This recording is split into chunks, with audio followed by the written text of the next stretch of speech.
Hi, and welcome back to the show. We're here at Lala Java in Northborough, and we're meeting with Pauline Robertson, who I contend is an entrepreneur, okay?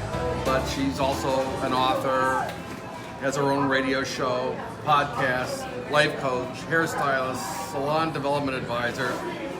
Look her up on sheertransformation.com. What general advice do you have for people with their hair? No. All right. That could be hours if we go up to that. You're from Boston, okay? Right? Actually from Central Mass. Central Mass? Yeah. Oh, okay. Yeah. You moved to the left coast. I did. You then came back to the rain and the snow and the sleet, okay? What happened? Why does someone leave an area that's typically beautiful to come back to an area that is beautiful 9 months of the year? Well, I moved to California for 5 years, and in 2008, of course, when the subprime mortgage crashed, I was working in a salon then, and we had quite a few clients who shared with us that were working at mortgage companies at that time, coming in like, Pauline, they laid off 3,000 people, they laid off 5,000 people. So it was almost like we knew what was going to happen almost before the world did. It was like, what is happening? And I myself... So what's the adage? Your hairstylist knows for sure? Yes, we know more than your therapist even sometimes. And so for me, I had purchased property in California in 2005, and I had only been living there 6 months. I was only working part-time. I had sold my house back here, obviously had no debt.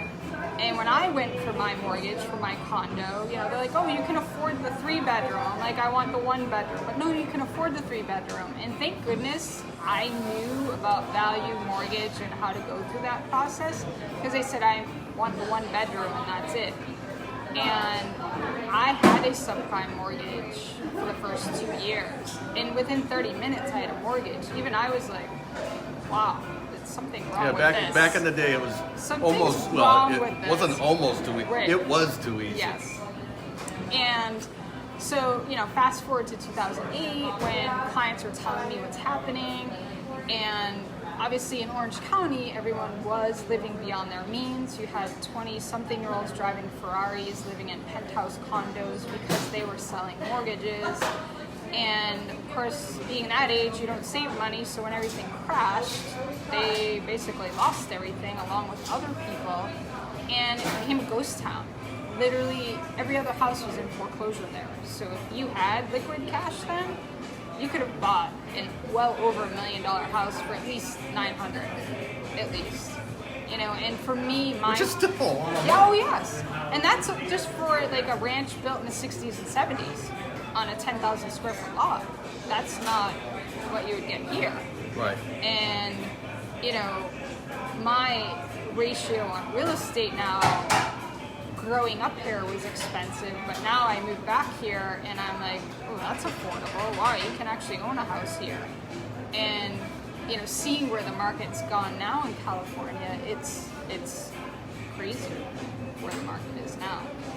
I was having dinner with a guy last night at Alora restaurant in Marlboro, and he was saying that he's ready to take money out of his house because he perceives there's going to be an impact on the marketplace. He wants to extract that cash.